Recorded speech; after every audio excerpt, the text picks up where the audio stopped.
I'm Dave Palumbo, founder of Species Nutrition. From my earliest bodybuilding days, I believed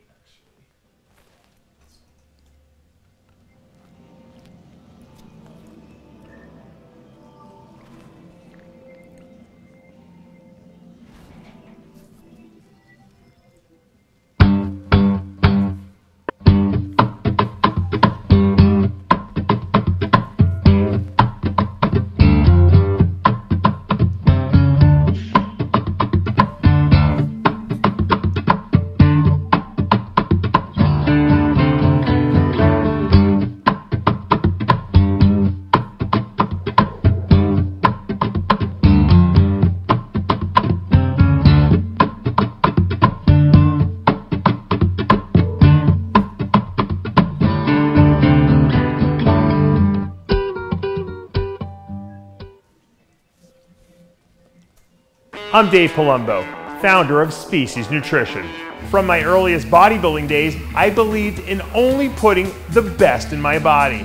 And that lives on in the Species Nutrition line of products. I put my name and reputation on every bottle of Species Nutrition products.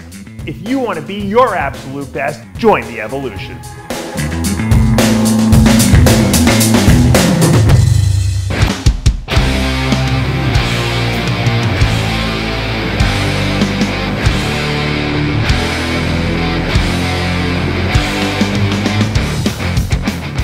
Welcome back to Live With, brought to you by Species Nutrition. I'm Dave Palumbo, and today's guest, in her 2020 debut, turned pro, won the New York Pro, placed top 10 at the Olympia, and had an absolutely stellar year. She overcame some amazing obstacles, and we're going to talk about it today. So I'd like to welcome Rachel Daniels to the show. Congratulations on your stellar 2020 campaign. I can't believe it, man. Thank you. Thanks for having me. We talk about prodigies, in science and math and stuff like that, but you really are a prodigy of sorts in the bodybuilding realm, because you started in bikini and you went to women's physique directly from bikini, and all in 1 year you got your pro card at the Junior USA, you won New York Pro in women's physique, and then you went to the Olympia. I mean, did you think you were dreaming? Yeah, it's been kind of like a whirlwind year. I still didn't really have time to process one thing happening before the next thing happening. So it's just been on a awesome roller coaster. I mean, and I've just been trying to enjoy it and take advantage of as many opportunities as I can. So yeah, it's been great, but it has definitely been a dream come true this whole year. And I got to tell you, I really enjoy your posing. Like, there's very few people who actually entertain me when I watch them pose on stage, like where I can actually say, oh, this is actually something I enjoy watching. I can tell you put a lot of effort and you have a lot of passion for the actual presentation part of the routine. Thank you. Yeah, I love posing. A lot of people know me for my posing, and I'm trying to bring kind of a new style and kind of maybe just a new emphasis.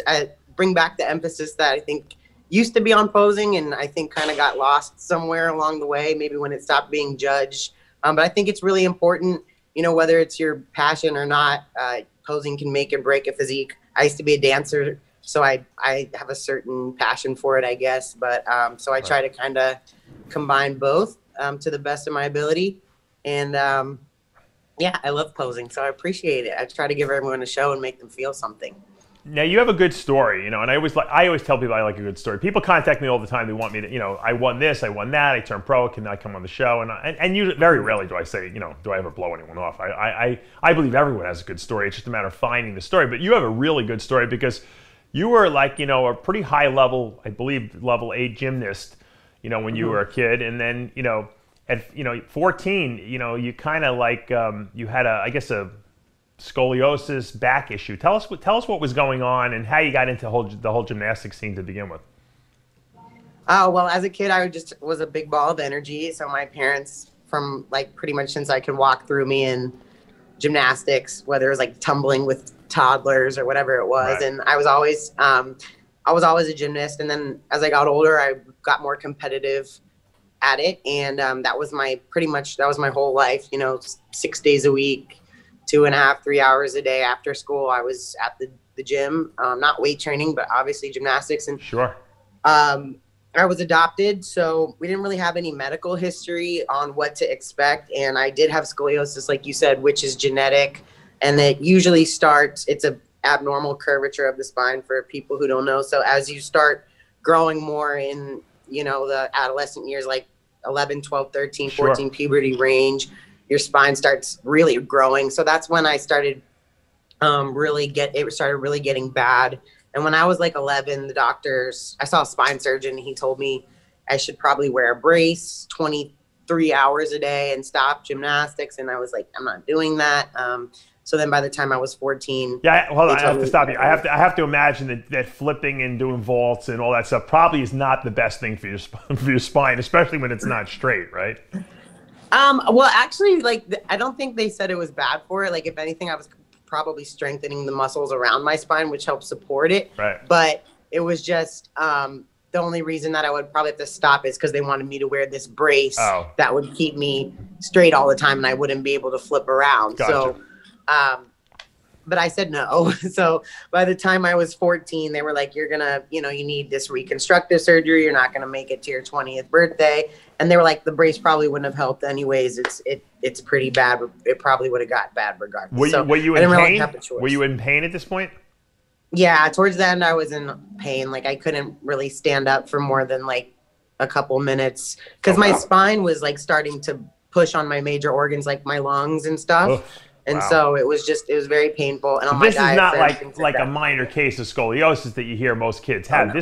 This was a major concern, especially you were only a teenager at the time. Yeah, I wouldn't have made it to my 20th birthday. Like a normal person has maybe a 5-degree curve in their spine. I had a 58-degree curve and a 30-something degree curve. God, so it pretty much looked like a capital S, and it was only going to get worse to the point where my lungs would eventually collapse. So I didn't really have a choice. And I was just lucky that I had, you know, I got it at All Children's Hospital here in Tampa. And I was just really lucky that I had that opportunity. Yeah. And I could have that surgery. And I had my two shoulder operations, shoulder replacements done in Tampa. They have the best surgeons there. And yeah, they do. They really do. So what did they do? They actually put a rod in there? What did they do? Yeah, so I have 2 titanium about 12-inch rods on either side of my spine. And then I have 24 screws. I have 12 screws on each side and 6 hooks as well. So they're kind of like bumpers. I explain it as like if my spine was a bowling ball going out a bowling alley, it can't grow crooked anymore because they have the rods and everything. And then eventually my spine just fused into, and the bone grew into the titanium, so it's all fused now. It's never going to come out or anything like that. So how much were they able to compress your spine to get it as straight as possible? Do they actually get it like somewhat straighter than what it had become? Yeah, so I have a 12-degree curve now. Oh, that's which is significant compared to like the 50s and 30 degrees that I had. Now, I wonder why they didn't do it earlier. Were they just kind of playing the waiting game to see if it got worse? Or, you know, because if they would have done it earlier, I think they would have corrected it quicker. Yeah, I don't think they don't really try to go for the surgery route until it's like bad. I think they try to catch it early with a brace. But honestly, my spine wasn't even, they couldn't even tell that it was crooked until I really started growing. Yeah. Towards those 11, 12 years. What was the recovery on that surgery? I was in ICU it was about a 10-hour surgery. And then I was in ICU for about a week. Oof. And then I got to go home. And then I had to learn, how to walk again. My mom used to walk like around the pool with me every day, like around our pool on the screen patio. That was like, we had to do it 3 times, and that took sometimes it took like a couple hours to do 3 times. Oh, really? That bad? Whoa.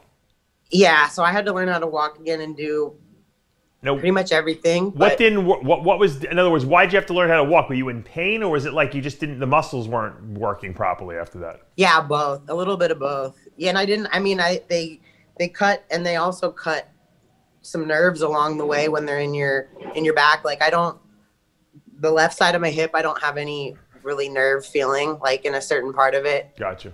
So it's just kind of like yeah, and you're not on your feet for a while. Your muscles are kind of weak and everything. And it's very painful. Like you said, you can't really do anything without your spine. So it's always, it's not like your arms hurt and you can put it up and keep it off pressure. So it was an experience, but I pretty much cut my recovery time like more than in half of what they said it was going to be. And I was back to high school. On my first day of high school, I was there, made it. And I had my surgery in July in the summer, and I made it to my first day of high school in August. And I didn't use my PE note, and I got back into sports, and I became a bodybuilder. That's awesome. So you started training at that point, or was it later than that? No, after that, I couldn't do gymnastics anymore. So I was obviously like really devastated. I went through a lot of depression because I was like, that was my life. You know, I had this, that was my dream, and that's what I was going to do forever. So I had to rewire kind of my way of thinking. And I started doing dance and like theater. And then I got more into like boxing. So I was doing like a little bit of all that. And then I kind of just, I went to college. I started kind of partying a lot and took a break from all the sports and the stuff like that. And then when I got home, I kind of got into some trouble, and I was just kind of at a really low place in my life around, you know, putting myself in bad situations, bad people, bad relationships. And I kind of hit my rock bottom, and I was like, well, I'm going to start cleaning myself up a little. I didn't plan on being a bodybuilder. I just said, you know, I'm going to go to the gym. I'm going to eat a little healthier. I'm going to, you know, take care of myself a little bit, go to bed on time. And just had some people at the gym, and they were like, when's your next show? And I'm like, what are you talking about? Like, they're like, you could do a bikini show. And I was like, oh, okay. So like, I just did one, and I won. And then I was like, well, this is fun. And well, what were you like training like 6 months, like at that point? No, I did a meal plan for about, I think like 3 weeks. And then I did my first bikini show. So you had a muscular physique naturally, in other words. Well, I was like skinny shredded, you know, like I was 105 pounds. Oh, okay. So I was just skinny, but like it didn't take a lot. I didn't have a lot of fat to lose. So gotcha. I had the little gymnast body, but I didn't have any muscle really. It was just, you could have just pulled some water off me. It was enough for bikini. Yeah. So, but the judges were like, you know, I did a different league called PCA actually. Right. I started with them, and then the judges were kind of like, hey, if you want to keep doing bikini, you need to kind of like be a little less muscular. And I was like, no, I'm having fun. Like, I want to be more muscular. So moved on. So you moved up. And so you went right from bikini to women's physique. You didn't like say, well, I'll do figure first or anything like that. You went right for the gusto, huh? Yeah. I mean, I was eating a lot, like, and I was just growing really fast. And so I did my last, like, I did PCA, my last PCA show in like April 2019. And then I did my first women's physique show in the MPC in September 2019. I did Hurricane Bay. Okay. And I did physique and bodybuilding at that one for the amateur. And I won. And then I went on from there. Yeah, it was physique. What did you weigh at that point? At my first MPC show? Yeah. Oh, I was like still like probably around 117 on stage, 115. And what do you weigh now? I was lower. I was probably 112. What do you weigh now? What did you weigh at the Olympia? I was like 133. So you gained like 17, 18 pounds in a year and a half. Yeah, I gained a lot. That's a lot of muscle, yeah. That's a lot of muscle. Yeah. And you probably were leaner than you were probably at the first show, I bet you. Oh, yeah, I was much leaner. Yeah, my weights kind of fluctuate. Tampa Pro as an amateur, I was like 139, and then New York Pro, I was closer to 130, and then Olympia, I was like 134-ish. Were you surprised that you won New York Pro? Did you expect that, or was that like a shocker to you? Like, yeah, I was surprised. Well, I mean, I thought everyone was crazy for even like telling me to do it, because I was like, you know, I'm gonna take a year off. Like everyone's. You know, that's what I thought people did. I thought they won their pro card and then they took a year off to look like a pro and then jump on the pro stage. So that's what I thought I was going to do. And my coach and even the judges, they were like, you should do New York Pro. Like, it's in Tampa and you're ready. Like, go do it. And I'm like, are you guys crazy? Like, you're going to make me look stupid. Like, I was like, okay, well, worst case scenario, I lose my first pro show and I get some judges' feedback and in my off season, and I can see how I look next to like the pros. But I was nervous, but honestly, once I got back there and I looked at some of the girls, not that they didn't look good or anything, but I just felt like I was like, oh, I can hang. Like, you know, I'm like, I'm not too far off. Right. The funny thing is all the shows were like week after week after week. So it was like you didn't have to wait like a long period of time. You could do like 10 shows in a row if you wanted to compete every weekend, you know. It was just, yeah, I know. It was the way this crazy year was, you know. So yeah, it was nuts. I mean, it did. I was upset that I couldn't really eat after my pro I was going to say, card. you win New York Pro, you think you're going to be like, all right, I'm done. Now you got to train for the Olympia, you know. I know. Well, it was like, first it was like, okay, well, I can wait 6 more days. I'll do New York Pro and then I'll lose that. And then I can, you know, relax. And then it was like, oh, okay, never mind. Like now we're just going to go to the Olympia. So, but it was worth it. It was great. How did that feel to stand up on stage with like Shanique Grant and all the top, you know, girls and the, you know? Oh man, it was cool. Sarah it was crazy because Natalia Coelho. I have all these pictures in my phone from when I first started of me like putting myself next to them, and I'm like, oh, maybe one day, and then I was like backstage with them pumping up. I'm like, hey, like. That's funny. It was great. Yeah. I remember the first time I competed like against like, you know, like Craig Titus and some of those, and Tom Prince, and I had been watching him and looking at him in the magazines, and now I'm standing on stage with these guys. So I know exactly what you were feeling in your head, in your mind, obviously. But you're at the Olympia now with these girls, and you placed top 7. So that's a huge feather in your cap. And from where you came from, I'm sure that if you would have told the doctors, hey, I want to be Miss Olympia, you know, they probably would have like been chuckling behind your back probably when they did the surgery on you way back when. They told me I would not be athletic the way I was. Yeah. I remember that. The good thing about bodybuilding, it's not a non-contact sport, so I have to imagine it's probably you probably found the perfect type of sport for yourself in a sense, because you don't have to worry about getting slammed by someone else, and you know, or falling on your head, so to speak, and doing gymnastics or anything like that, you know. Yeah, the only thing I don't do is like conventional deadlift, but I sumo deadlift, and everything else. I squat. Like I don't have any real limitations. You would have been perfect for fitness had you not had obviously the surgery, because I know I've thought about that. I thought about that when I saw those girls. I was like, that would have been me. Yeah, that would have been your cup of tea for sure. Now, where does you have a clothing line, and you have your slogan, actually your Instagram is the real Lois Lane. What is that? Give me that. Where does that come from?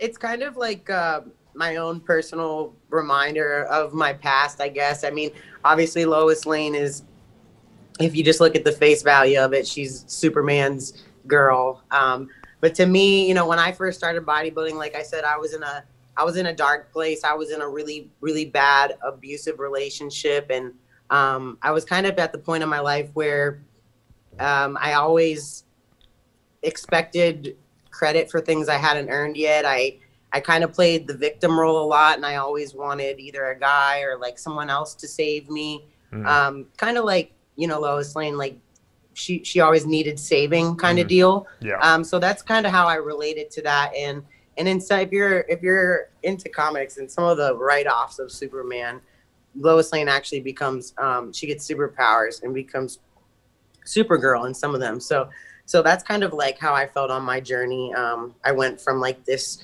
victim person who needed saving all the time and didn't really earn anything or step up and face who she was and create her own reality to my own Superwoman. I told myself I wanted to be, you know, the strongest person I'd ever met, and that if I was going to be with anyone, it's because I wanted to and not needed to. And that's what I did when I started my journey, and now I'm her. So the real Lois Lane is just kind of a reminder of me to that, and to everyone else. I think it kind of just references like the Superman, Superwoman vibe. Gotcha. And the clothing line is called Iron Heroine Clothing, and people can access that on. You have your own Instagram page for that, and you also have it on your Instagram as well, so they can check that out. Now, I know you also work with Titan Medical Center, which you know I'm a very big advocate of. How'd you hook up with them? Yeah, so Titan is my sponsor. They're amazing. I'm actually really lucky. They grabbed me when I was an amateur, which is cool because I know it's hard for even a lot of pros to get help from sponsors. So yeah, they're in Tampa. So everyone, I mean, if you're in Tampa, you've probably seen them or heard of them. They're everywhere.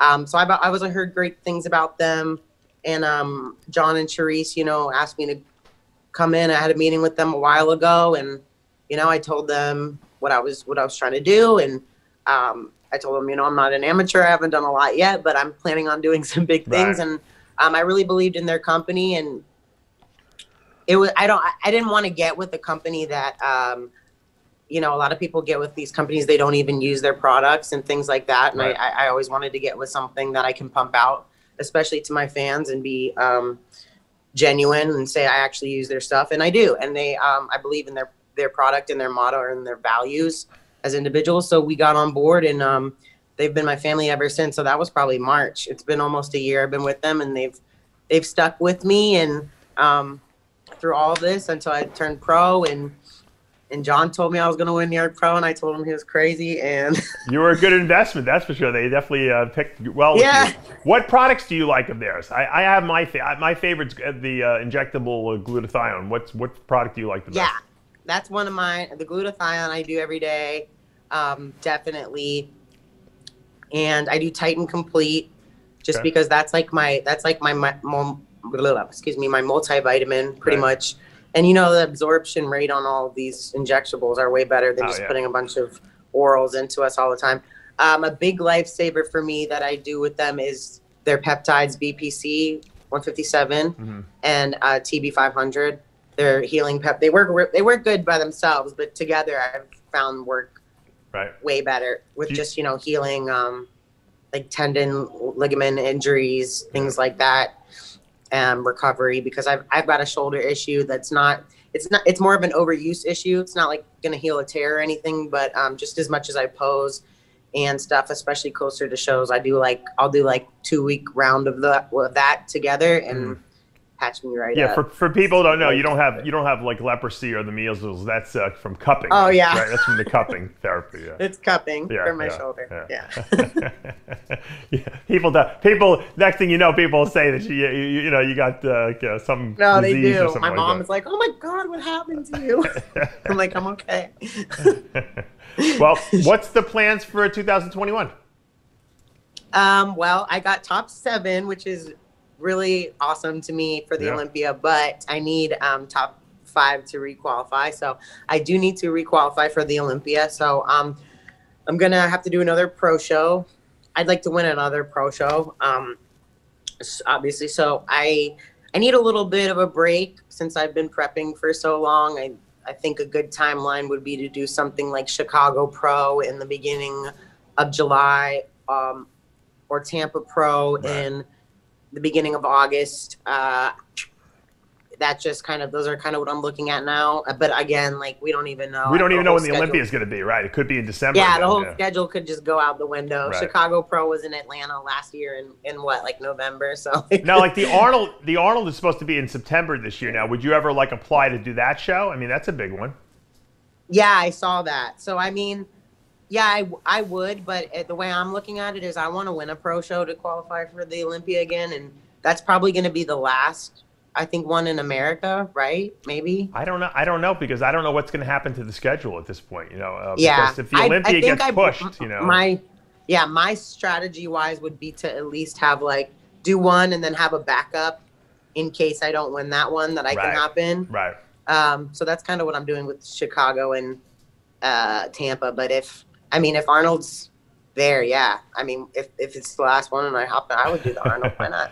And I hate to say it, because, we all want to see the best people on stage, but with Shanique now retiring, even though she lost the Olympia, I mean, she's probably the one competitor that a lot of people felt, was very hard to get past. It has to open up a lot more opportunities, I guess, for upcoming girls like yourself to get in there and really make a name for themselves now.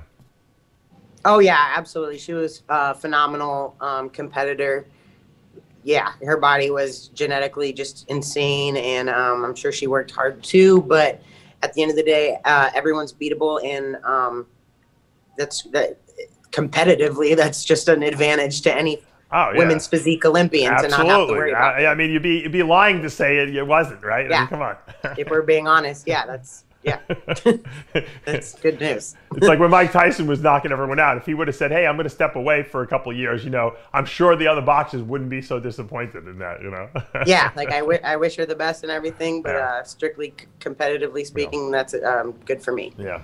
Well, I want to congratulate you, of course, on a great 2020. I mean, pro card, winning your first pro show, going to the Olympia, placing top 10. It can't get much better than that. You got a nice endorsement contract. You've overcome some serious obstacles in your life, and I think you're an inspirational story, and that's why we brought you on here today. And I want to wish you the best in 2021. Thank you so much, and thanks for having me. I love the show, and have a great year. And guys, check out her clothing line, Iron Heroine Clothing. Really cool stuff. She's going to be sending me some clothes, so I'll be wearing it so you guys can see what it looks like on me. But I think it's more geared towards women, right? You got mostly women designs, don't you? No, I got my audience is actually about 80 really? or 70-30 guys. So maybe they're all unisex. Maybe what you should do is have a shirt that says the real Clark Kent too, so for the guys, you know. Ooh, Clark Kent line, maybe. I don't want to get sued by DC Comics. We'll see. Well, I think the Lois Lane, if they don't get you for that, you probably can slip by with the Clark Kent, you know. Just don't use their logo. We'll see how far we can go. Don't use their logo, that's all. All right. Thank you so much, Rachel. It was a pleasure interviewing you. Thank you. And guys, that's going to take us to the end of another episode of Live With, brought to you by Species Nutrition. I'm Dave Palumbo. We'll see you next time.